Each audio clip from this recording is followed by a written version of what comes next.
అప్పు తీసుకుంటే వడ్డీ భారం ఎక్కువని అనుకుంటారు, కానీ వడ్డీ లేని లోన్స్ కూడా ఉన్నాయని తెలుసా?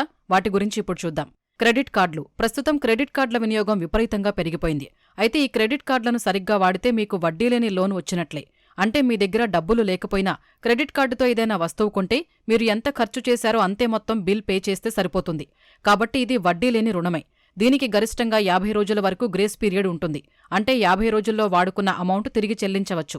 ఈ గడువు దాటితే మాత్రం వడ్డీ చెల్లించాల్సిందే. No cost EMI. E commerce సంస్థలు, బ్యాంకులు, ఎలక్ట్రానిక్స్, ఫర్నిచర్ లేదా ఇతర గాడ్జెట్స్పై నో కాస్ట్ ఈఎంఐ అందిస్తుంటాయి.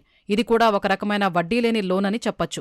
ఉదాహరణకు మీరు 60,000 రూపాయల ఖరీదైన స్మార్ట్ ఫోన్ కొనుగోలు చేసి 8 నెలల్లో నెలకు 7,500 రూపాయల చొప్పున ఈఎంఐతో చెల్లించవచ్చు. ఇక్కడ కూడా మీరు 8 నెలల పాటు వడ్డీ లేని లోన్ను పొందినట్లే. ఇలాంటి ఆఫర్లు ఇచ్చినప్పుడు కొన్నిసార్లు ప్రాసెసింగ్ ఫీజు వసూలు చేయొచ్చు.